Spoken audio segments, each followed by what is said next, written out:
ఇప్పుడు నువ్వు రియాక్ట్ అయిపోతే ఏమవుతుంది అనేది క్వశ్చన్ మార్క్ వేసుకొని కూర్చుంటే బాగోదు. ఏం మారాయి పుష్ప తర్వాత లైఫ్లో? అంటే చాలా అండి. అంటే నా లైఫ్ స్టైల్లో ఇప్పటివరకు పుష్పకి ముందు షూట్ చేస్తున్నప్పుడు ఒకలాంటివి ఉంది. పుష్ప వన్స్ రిలీజ్ అయిన తర్వాత ఆ రోజు పుష్ప రిలీజ్ అయిన రోజు నాన్న మా ఫ్యామిలీతో వెళ్ళి థియేటర్లో చూసా. నాన్న ఎప్పుడు ఎక్స్పీరియన్స్ వెళ్ళి నేను యాక్టర్ అయిన తర్వాత పల్లాస కానీ మల్లేశం కానీ వచ్చిన తర్వాత అంత బ్రేక్ రాలేదు. వన్స్ థియేటర్ నుంచి బయటకు వచ్చిన తర్వాత అందరు సెల్ఫీలు తీసుకుంటారు. నాన్నగారు అమ్మ అన్నయ్య వాళ్ళందరూ అక్కడే ఉన్నారు.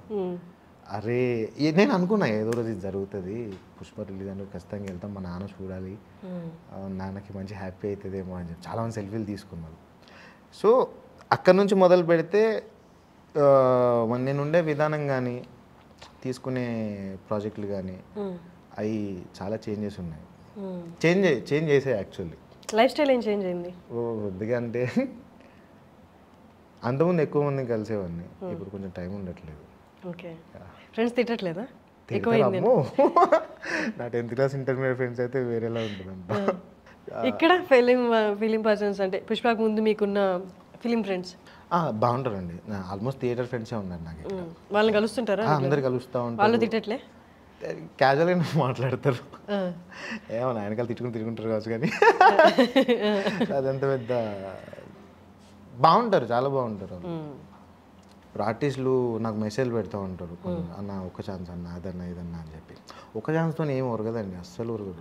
ఒక సీన్తో ఒరగదు, ఒక డైలాగ్తో కూడా ఒరగదు.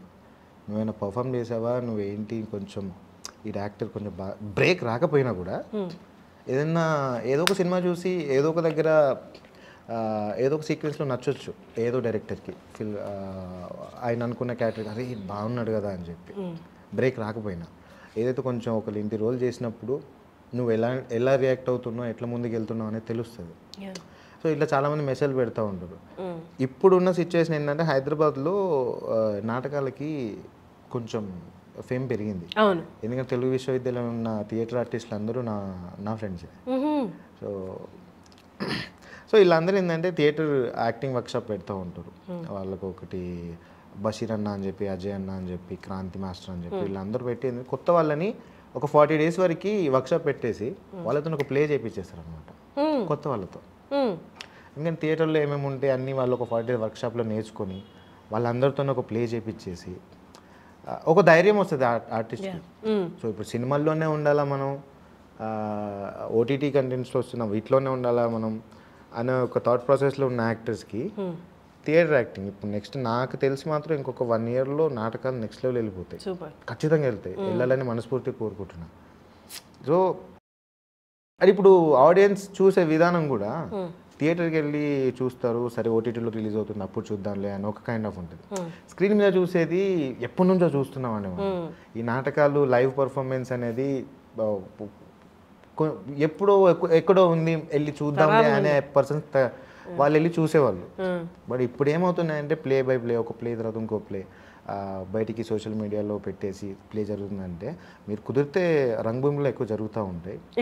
రంగభూమి దగ్గర అక్కడ జరుగుతూ ఉంటాయి ఎక్కువ. సో ఈ ప్లేస్ అన్నీ ఆల్మోస్ట్ అక్కడే జరుగుతూ ఉంటాయి. సో ఆర్టిస్ట్లకి ఏంటంటే అందులో జాయిన్ అయిపోయి ఒక 40 days వర్క్షాప్ తర్వాత నువ్వు ఒక ప్లే చేస్తే నీకు వచ్చే ధైర్యం వేరే లెవెల్ ఉంటుంది. లైవ్లో పర్ఫార్మెన్స్ చేస్తూ ఉంటావు. ఇప్పుడు కెమెరా అంటే యాక్షన్ కట్, సరే డైలాగ్ మిస్, అది కంఫర్టబుల్ యాక్టింగ్. నువ్వు స్టేజ్ మీద అంత కంఫర్ట్ ఉండదు. నువ్వేమైనా మిస్టేక్ చేసావా ఈజీగా దొరికిపోతావు, ఆడియన్స్ ఈజీగా పట్టుకుంటారు, రెడ్ హ్యాండెడ్గా దొరుకుతారు. అండ్ దాన్ని నువ్వు ఒకవేళ మిస్టేక్ చేసినా దాన్ని కప్పిపుచ్చి ఏదో రకంగా అదొక టాలెంట్. సో ఇవన్నీ అలవాటు అవుతూ ఉంటాయి అక్కడ వాళ్ళకి. సో నేను చెప్పొచ్చేది అదే, ఆ వర్క్షాప్కి వెళ్తే ఆల్మోస్ట్ తెలిసిపోతుంది, మనకే అనాలిసిస్ వచ్చేస్తుంది, ఇంకొకరు వచ్చి మనకి సలహా ఇవ్వాల్సిన అవసరం లేదు, మనం ఎక్కడ ఉన్నాం అన్నది మనకే తెలిసిపోతుంది. ఓ ధైర్యం వస్తుంది, ఒక క్యారెక్టర్ని మనం ఎట్లా ముందుకు తీసుకెళ్ళాలి ఎవరైనా మనకి చెప్తే అనేది ఎంత కొత్త వాళ్ళకైనా అది చాలా యూజ్ అవుతుందండి. సో మా ఫ్రెండ్స్ అది చేస్తున్నారు. ఓకే, ఇప్పుడు Keshava role, Keshava can be హైపర్గా ఉండొచ్చు యాక్టింగ్లో, లౌడ్ యాక్టింగ్ ఉండొచ్చు, స్కోప్ ఉంది. But still he has to be అంటే అండర్ ప్లే చేయాలి. ఎందుకంటే పుష్ప అనేది వెరీ డామినేటింగ్ క్యారెక్టర్ అండ్ ఎప్పుడు రైట్ హ్యాండ్ లాగే ఉండాలి. అంటే అండర్ ప్లే చేస్తూనే you can be little loud, ఎందుకంటే మీది బేసిక్గా ఊరు కాబట్టి ఊరు వాళ్ళకి ఊరు క్యారెక్టర్స్కి మరి అంత అమాయకత్వం ఉండదు, కొంచెం లౌడ్ వాయిస్తూనే ఉంటుంది.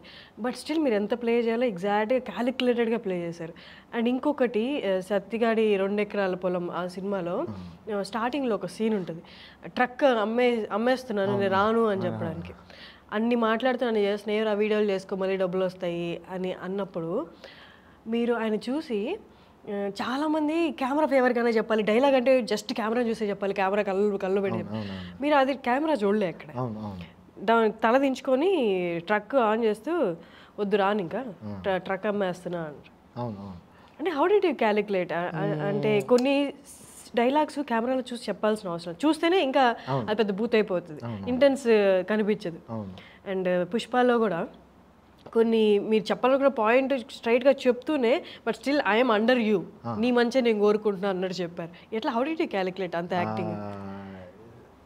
ఇప్పుడు పుష్ప దగ్గరికి వచ్చేసరికి సార్ నాకు చెప్పింది ఏంటంటే, పుష్ప అనే క్యారెక్టర్ ఇప్పుడు ఎలా రియాక్ట్ అవుతుంది నీకు తెలియదురా, ఆయన రియాక్షన్ కోసం నువ్వు చూడాల్సిన అవసరం లేదు. బట్ వన్ థింగ్ చేస్తున్నప్పుడు ఇప్పుడు ఎగ్జాంపుల్ ఇక్కడ పుష్పలో ప్రీ క్లైమాక్స్ సీక్వెన్స్ ఉంటుంది ఫాద్ ఫాజిల్ గారి దగ్గర, మేము అందరం వెనకాల నుంచి ఉంటాం. సార్ అక్కడ కూర్చొని మనోడు శేఖవత్ సార్ ఇన్సల్ట్ చేస్తూ ఉంటాడు. సో ఆ టైంలో నేను అక్కడ ఏం చేయగలను, పోలీసే పుష్పతో ఏం మాట్లాడలేదు. సో అక్కడ నేను అనుకున్నది ఏంటంటే, నేను ఎప్పుడు నా బాడీ లాంగ్వేజ్ ఇలా ఉంటుంది వెనక చేయి పెట్టుకొని, సో అక్కడ ఏం జరుగుతుంది ఏంది అనేది జస్ట్ ఈ భుజాలు ఉంటాయి కదా, లేపి అసలు ఏం జరుగుతుంది ఇప్పుడు ఈ శేఖవత్ ఏం రియాక్ట్ అవుతుంది పుష్ప అని నేను ఎదురు చూసుకుంటూ ఉండాలి. ఇప్పుడు ఈ సీక్వెన్స్లో ఇప్పుడు ఏమవుతుందో అని ఒకటి, ఇవి రెండే అండి. సుకుమార్ సార్ నాకు చాలా బ్రీఫ్గా చెప్పింది, సో సినిమా అంతా నీ ఎక్స్ప్రెషన్ మీదనే ఉంటుందిరా, పుష్పరాజ్ ఎంతవరకు వెళ్తున్నాడు ఎలా వెళ్తున్నాడు అనేది నీకు చాలా దగ్గరగా తెలుస్తుంది, సో దాని మీదనే ఉంటుంది నీ క్యారెక్టర్ అంతా అని చెప్పారు. సో ఆ క్యాలిక్యులేషన్ చేసుకొని మీరు ఇంకా క్లైమాక్స్లో చూస్తే శేఖవత్ గారితో ఫోన్ మాట్లాడుతూ శేఖవత్కి డబ్బులు పంపించమన్నప్పుడు ఎప్పుడు ఇలా పుష్ప ఒకరికి భయపడతారా అని నేను అనుకోలేదు అనే వాయిస్ ఓవర్ వస్తుంది. అప్పట్లో కొన్ని మాంటేజ్ పడతా ఉండే, అంటే నేను నా ఫేస్లో కొంచెం కోపం ఉండడం కానీ, అసలు ఎందుకు ఇలా బిహేవ్ చేస్తున్నాడు, ఏంటి పుష్ప ఇట్లేం చేస్తున్నాడు అని చెప్పి. సో ఇవన్నీ ఏంటంటే ఉంటాయండి, అంటే ఇప్పుడు మనం క్యారెక్టర్ ఒకటి అనుకున్న తర్వాత కొన్ని క్యాలిక్యులేషన్స్ పెట్టుకుంటాం మనం. సో డైరెక్టర్ గారు ఎట్లా ఉంటారు కాబట్టి ఇది అవసరం లేదు, కొంచెం తగ్గించు సరిపోతుంది అని చెప్పేదానికి. సో సుకుమార్ సార్ నాకు చాలా హెల్ప్ చేశారు ఆ సిచ్యువేషన్స్లో. ఇది అవసరం లేదురా, అంత చెప్పాల్సిన అవసరం లేదు, ఇంత సరిపోతుందిరా అన్నారు. సో అట్లా నాకు అలవాటు అయిపోయింది క్యాలిక్యులేట్ చేసుకోవడం. పుష్పకి 2 సంవత్సరాల్లో ఆ కేశవ్ క్యారెక్టర్ చేస్తున్నప్పుడు యాక్టింగ్లో కానీ కో యాక్టర్తో బిహేవ్ చేసే సిచ్యువేషన్స్ కానీ చాలా అర్థమైపోయినాయి. అంటే నువ్వు ఒక లెవెల్స్ ఉంటాయి, ఆ లెవెల్ మెయింటైన్ చేస్తేనే సీన్ మొత్తం ప్రాపర్గా ఉంటుంది. నువ్వు ఒకటి చేసి ఇటు ఇంకోటి ఒకటి చేస్తే సీన్ అంత గజిబిజ్ అయిపోతుంది, సరిగ్గా రాదు కూడా. అంత పెద్ద మూవీ చేసినప్పుడు ఓవరాల్ మూవీ ఇంటెన్సిటీ అంటే ఈచ్ అండ్ ఎవ్రీ క్యారెక్టరైజేషన్ మీకు రివీల్ చేయరు, ఓన్లీ మీ క్యారెక్టర్ మీరు ఎవరితో కోఆర్డినేట్ అవుతుందో ఆ క్యారెక్టర్. ఓవరాల్ మూవీ దాన్ని ఏమంటారు, మూవీ ఇంటెన్సిటీ మీకు అర్థం కాదు. బట్ అలాంటప్పుడు మనం అండర్ ప్లే చేస్తున్నామా లేకపోతే ఓవర్గా రియాక్ట్ అవుతున్నామని ఎలా క్యాలిక్యులేట్ చేసుకున్నారు? క్యారెక్టర్స్ నాకు తెలుసండి, వాళ్ళ ఈ పుష్పకు మాత్రం నాకు క్యారెక్టర్స్ చెప్పారు, ఎందుకంటే అది ఇంపార్టెంట్ కాబట్టి ఏ క్యారెక్టర్ ఎలా ఉంటారని చెప్పారు. మొత్తం బ్రీఫ్ లేదు, బట్ సెట్కి వచ్చిన తర్వాత అంటే ఈ క్యారెక్టర్కి పుష్పరాజ్కి కొంచెం ఎక్స్ ఉంటుంది అనేది తెలుస్తుంది మనకి ఈజీగా. సో పుష్పరాజ్ శ్రీవల్లిని కలిసినప్పుడు అదొక కాంబినేషన్, కామెడీ కాంబినేషన్, కొంచెం నార్మల్గా ఉండే సీక్వెన్స్. సో ఇవి 2 డిఫరెన్సెస్ అనుకోండి. కొండారెడ్డి చచ్చిపోయిన తర్వాత సునీల్ గారి ఎంట్రీ, ఫస్ట్ టైం నేను సునీల్ గారు చూడడం ఆ గెటప్లో వేరే లెవెల్ ఉన్నారు అసలు.